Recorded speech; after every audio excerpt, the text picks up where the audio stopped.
அனைவருக்கும் வணக்கம். ஓம் நமச்சிவாயா. இன்னைக்கு நம்ம பார்க்க போகிற ஜாதகம் வந்து ஒரு இன்ட்ரெஸ்டிங்கான ஜாதகம் தான். கடக லக்னத்தில் பிறந்திருக்காரு. லக்னாதிபதி தேய்பிரை சதுர்தசின்னு சொல்லக்கூடிய அமாவாசையை நெருங்கிட்டு இருக்கிற சந்திரனா இருக்கிறாரு. 57 வயசு ஆகுது. உத்திரம் 1ஆம் பாதத்தில் பிறந்திருக்காரு. இந்த ஜாதகத்தில் மீதி கிரக நிலைகள்லாம் கட்டத்தை பார்த்து தெரிஞ்சுக்கோங்க. இந்த ஜாதகத்தில் உத்திரம் 1ஆம் பாதத்தில் பிறந்ததுனால சூரிய திசை வந்து பிறந்தோடனே நடந்திருக்கு. அடுத்து சந்திர திசை. இந்த ஒரு ஜாதகத்துக்கு நான் டிகிரி அமைப்பும் போட சொல்கிறேன். ஏன்னா அடுத்து சந்திர தசை நடந்திருக்கு, அடுத்து செவ்வாய் தசை நடந்திருக்கு. செவ்வாய் தசை முடிஞ்ச உடனே இந்த ஜாதகத்துக்கு பார்த்தீங்கன்னா ராகு தசை நடந்திருக்குங்க. ராகு குருவுடைய வீட்டில் இருந்தாலும் கூட அவர் வந்து சனி கூட வந்து கிட்டத்தட்ட 15 டிகிரி நெருங்கி பாவத்துவமாக ராகு இருக்காரு. ராகு தசை நடந்திருக்குது. அப்படி ஒன்றும் பெருசாக விசேஷமாக இல்லைங்க. அதாவது இவர் நல்லா வாழக்கூடிய வயசில் ஃபுல்லாக நெகட்டிவ் தசை வந்ததுக்கு ஒரு உதாரண ஜாதகம். சின்ன வயசில் நடந்த தசை சூரிய திசை நடந்திருக்கு. சூரியன் வந்து 7ஆம் இடத்துல உட்காந்துருக்காரு. அரைப்பாவர் அப்படிங்கிற அமைப்பில் கேந்திரத்தில் வந்து சூரியன் உட்காந்துருக்காரு. பிடிக்காத சனி வீட்டில் உட்காந்துருந்தாலும் கூட ஓகே, பெருசாக வேறு எந்த நெகட்டிவ் வந்து சூரியனுக்கு இல்லை. அடுத்து சந்திரன் குருவுடைய வீட்டில் குருவுடைய பார்வையில் வந்து அவர் உட்காந்துருக்கிறாரு. அதுக்கப்புறம் செவ்வாய் லக்னத்துக்கு ராஜ யோகாதிபதிங்கிற முறையில் 8ஆம் வீட்டில் மறைஞ்சு சனியோட வீட்டில் உட்காந்துருந்தாலும் கூட அவருக்கும் ஒரு 11 டிகிரி குருவோட பார்வை இருக்கிறது வந்து ஓகேயான அமைப்பு தான்.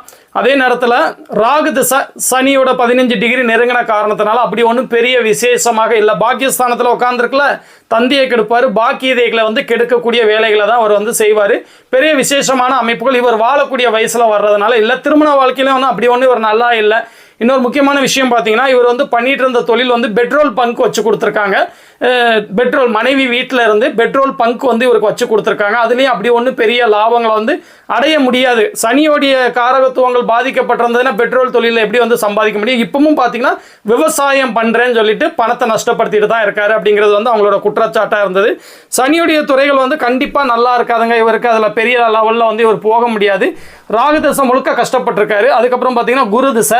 குரு வந்து 6ஆம் இடத்தை பார்க்குறாரு. 6ஆம் அதிபதி கடக லக்னத்துக்கு 6ஆம் அதிபதியாகி 6ஆம் வீட்டையே குரு தொடர்பு கொண்டாருன்னா கடன், நோய், எதிரி, வம்பு வழக்கு சகலத்தையும் கொடுத்துருவாரு.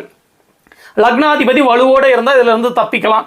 லக்னாதிபதி அமாவாசை சந்திரனாகி அவர் வந்து அப்படி ஒன்றும் பெருசாக விசேஷமாக இல்லாத இந்த அமைப்பில் குருவோட பார்வை 6ஆம் வீட்டுக்கு விழுந்து 6ஆம் ஆதிபத்தியமான கடனை கொடுத்துருக்காரு. கடுமையான கடன் பிரச்சனை, நோய், உடலுக்கு வந்து கடுமையான நோய் பிரச்சனையும் கொடுத்துட்டாரு. அதே மாதிரி சொத்துக்கள்ல வம்பு வழக்கையும் கொடுத்துட்டாரு. மூணையுமே வந்து இவருக்கு கொடுத்துட்டாருங்க. இப்போ கரண்ட்ல அவருக்கு நடந்துட்டு இருக்கிறது சனி திசையில சுய புத்தி நடந்துட்டு இருக்கு. அந்த சனியும் பார்த்தீங்கன்னா ராகுவோட இணைஞ்சுதான் இருக்காருங்க. இதுதான் நல்லா வாழக்கூடிய வயசுல புல்லும் பாவத்துவ திசைகள் அடுத்தடுத்து வர்றதுக்கு உதாரண ஜாதகம் இதுதான். சனி திசையில இப்போ சுய புத்தி நடந்துட்டு இருக்குது. கொஞ்சம் உடல் அளவில் வந்து கடுமையான ஒரு அதாவது வந்து ஒரு வீல் சேர்ல தள்ளிட்டு வர்ற நிலைமையில தான் இருக்காரு. சனி வந்து என்ன இருந்தாலும் இவங்க இந்த லக்னத்துக்கு மாரகாதிபதி 7ஆம் அதிபதியாக வரக்கூடியவர்ல மாரகாதிபதியாகவும் வரக்கூடியவர், அட்டமாதிபதியாகவும் வரக்கூடியவர், பாவத்துவமாக இருக்காரு அப்படிங்கிறதே நம்ம நோட் பண்ணிக்கிடணும்.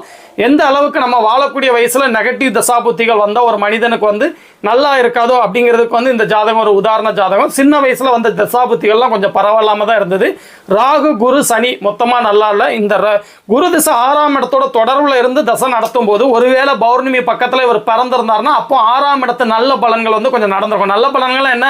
சீட்டிங் மூலியமா மணியை கொடுத்துருப்பாரு. பணத்தை கொடுத்தவங்க திருப்பி வாங்க முடியாம இறந்து போயிடுறது, இந்த மாதிரி அடுத்தவர்கள் தனம் கிடைக்கிற மாதிரி ஒரு நல்ல விஷயத்தை லக்னாதிபதி வலுவா இருந்தா கொடுத்துருப்பாரு. இங்க லக்னாதிபதி வலு இல்லைங்கிறதுனால 6ஆம் ஆதிபத்தியத்தில் கடுமையான பாவத்துவத்தை வந்து இவருக்கு கொடுத்துட்டாரு. குருவோட பார்வை எப்படி நம்மளுக்கு கெடுக்கும் அப்படிங்கிறதுக்கு கடக லக்னத்துல 6ஆம் அதிபதியாக 6ஆம் வீட்டை அவர் பார்க்கும்போது இது நடக்கும் அப்படிங்கிறதுக்கு இந்த ஜாதகம் ஒரு உதாரண ஜாதகம். அதனாலதான் இந்த ஜாதகத்தை எடுத்துட்டு வந்தேன். அதே மாதிரி காரக தொழில்கள், சனியின் காரக தொழில்கள் மூலியமா பெருசா சாதிக்க முடியாத ஜாதகம். தசாபுத்தி அமைப்புகள் சரியில்லாததுனால தான் சனியோடைய காரக தொழிலேயே அவர் செஞ்சிருக்காரு. அப்படி இல்லைன்னா செவ்வாய் வந்து ஓரளவு நல்லா தான் இருக்கிறாரு. செவ்வாய் 11 டிகிரி குருவோடைய பார்வையில் இருக்கிறதுனால செவ்வாயுடைய தொழில்கள், சுக்கிரனுடைய தொழில்கள், சுக்கிரனும் பார்த்தீங்கன்னா 2 டிகிரியில் குருவோட வீட்டில் குருவோட பார்வையில் இருப்பார். இந்த சுக்கிரனோட தொழில்கள் செவ்வாயோட தொழில்களை அமைச்சுக்கிடாம சனியோடைய தொழில்கள்லேயே பணத்தை புல்லும் விரயம் பண்ணியிருக்காரு அப்படிங்கிறதுக்கு சாதகமற்ற தசாபுத்திகளும் ஒரு முக்கிய காரணம். இதனால தான் இந்த ஜாதகத்தை உங்கள்கிட்ட வந்து நான் விளக்கலான்னு எடுத்துகிட்டு வந்தேன். இதே மாதிரி இன்னொரு நாள் ஒரு நல்ல ஜாதகத்தோட வந்து நான் உங்களை மீட் பண்ணுறேங்க. ஓம் நமச்சிவாயா.